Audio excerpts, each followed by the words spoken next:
Kumusta kayong lahat mga kaibon? Welcome back again sa YouTube channel natin.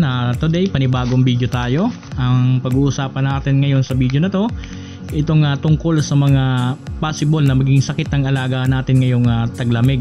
So, bago tayo magsimula, magsi-shoutout muna tayo. Shoutout dito kay Sir Roland Lansang ng Angeles, Pampanga.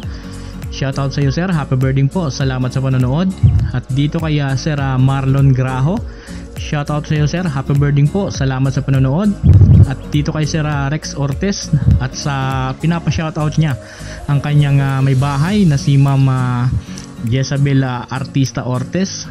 Shoutout sa iyo ma'am, happy birthday po. At nagpapasalamat si sir dahil lagi mo raw inaalagaan yung mga ibon ninyo kapag wala daw si sir. So yun po, maraming salamat ma'am, happy birthday sa inyo mga sir ma'am. At dito kay Sir Jamie Castro, shoutout sa iyo sir, happy birthday po, salamat sa panonood. At dito kay Frances Amil Flores, shoutout sa iyo sir, happy birthday po, salamat sa panonood. At dito kay Jess Noel Acob, shoutout sa iyo sir, happy birthday, salamat po sa panonood. At dito kay Romel Gonzales, shoutout sa iyo sir, happy birthday po, salamat sa panonood. At dito kay Sir Joel Rebillas, shoutout sa iyo sir, happy birthday, salamat sa panonood. At dito kay Sir Dal de los Reyes ng Maribeles, Bataan, shoutout sa iyo sir, happy birthday po, salamat sa panonood. At shoutout sa mga mag-iibon din dyan sa Maribeles, Bataan, shoutout sa inyo sir, ma'am, happy birthday. So yun, maraming salamat mga kaibon.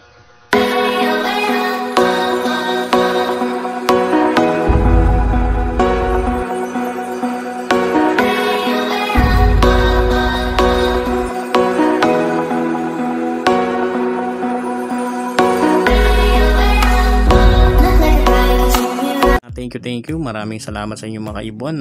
Welcome back sa YouTube channel natin. Panibagong video tayo. Ngayon ang pag-uusapan natin dahil ang panahon mainit sa umaga, sa hapon ulan, sa gabi sobrang lamig. So pag-uusapan natin itong mga possible na dumapo sa mga alaga natin na sakit tulad ng sipon. So medyo madalas mangyayari to hanggang February. Ganun na magiging senaryo, kaya magbibigay tayo ng konting kaalaman, tips na ginagawa lang natin sa mga alaga natin. So yun lang ang maibibigay ko sa inyo. So sa pagtatay naman ng ibon, meron na tayong video dyan. Ito yung binibigay natin, ang Broxotil, katuwang na gamot na asukal. So meron tayong video dyan, panoorin nyo na lang. So dito panibago tayo sa sipon.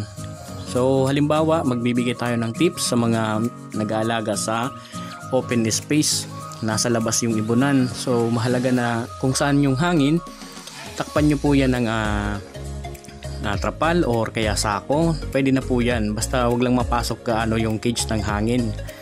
Tapos naman yung bubong, lagyan natin sila ng bubong para yung hamog maiwasan. So para hindi sila dapuan agad ng mga sakit na sipon. So ganun ang ginagawa natin noon kapag nasa open tayo nag-aalaga ng mga alaga natin ibon. So dito tayo sa sipon. So magbibigay tayo ng konting kaalaman dito dahil mahalaga to sa mga newbie na nag-aalaga pa lang ng ibon. So kapag ang ibon nakita nyo na hindi masigla, parang possible na may sakit, so suspected natin na may sipon, kunin na agad natin. Ilipat na natin agad siya ng ibang cage na malayo. Kung wala tayong available na ibang cage na paglalagyan, sa carrier cage pwede na po natin siyang gamutin dyan. At basta ang importante, mailayo natin doon sa mga kasama niya. Dahil kapag nandoon pa rin siya, tapos sa sipon nga, nako, pag nagkahawa-hawa po yan, ubos ang alaga natin, sayang.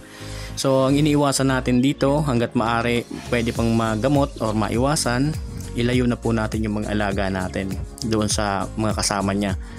So ganoon ang ginagawa ko ngayon, dahil na halimbawa suspected natin or talagang may sipon magdi-disinfect tayo dyan sa loob ng ibunan. Lilinisin natin dyan yung palibot. Pag natapos natin malinisan yan, anuhan natin ng tubig. So na halimbawa nalagyan na natin, nalinis na natin, sunod natin gagawin yung cage nila, yung flooring. Lilinisin natin yan kasi ganyan ang ginagawa ko. Nililinis ko talaga yung mga flooring yan. Pagkatapos kong linisin yung flooring yan, susunod ko naman yung popray.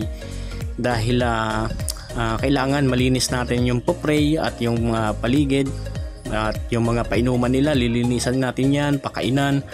So lilinis natin yan para maiwasan natin yung hawa-hawa kung talagang positive sa sipon yung alaga natin.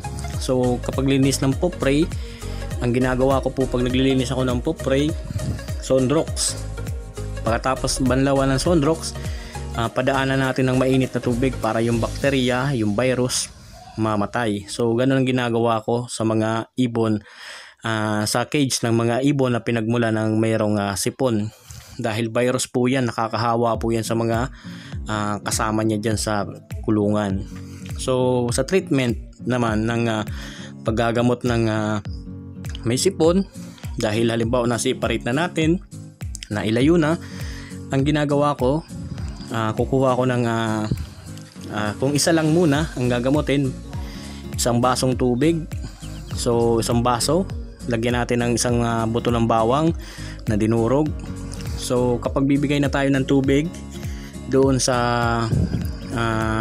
ibon na may sipon, yung tubig na pinagbabara ng bawang, sasabayan na natin ito na Betracin Classic. So napakaganda po nito na gamot sa sipon ng ibon.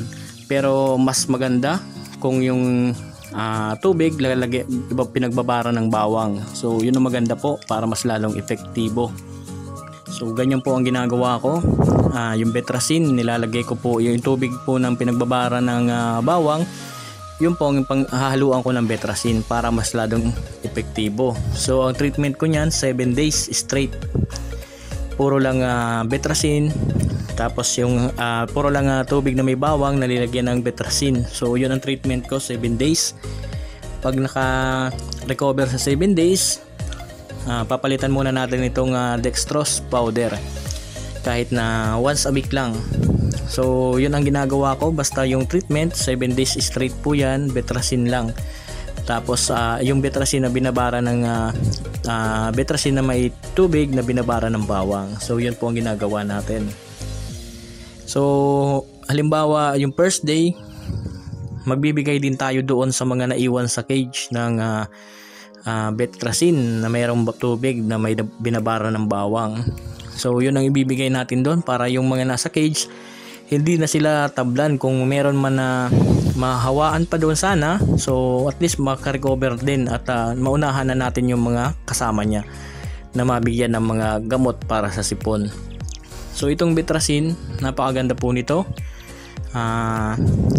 Pwede rin po ito yung panggamot sa may mga baliling, yung baliling na ibon, yung leeg. So pwede po yan dahil meron po yung yan, B12.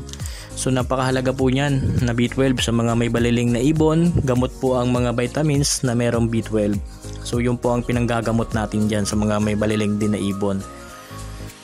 So halimbawa gumaling na yung alaga natin, napainom na din natin yung mga naiwan sa cage ng straight din na 3 times a day, ay 3 times a week na tubig na merong binabara ng bawang at may Betracin. So nabigyan natin sila halimbawa ng 3 times a week. So mag-alternate ka na lang kung ano ang merong vitamins na available sa iyo na iba. So yun na lang ang gagawin mo. So ako, ang ginagawa ko na vitamins, kung mapakikita nyo sa picture, yan po ay Vitamin Pro. Meron po yan na energy enhancer at meron po yan na anti-stress. So yan po ang ginagamit ko sa mga ibon.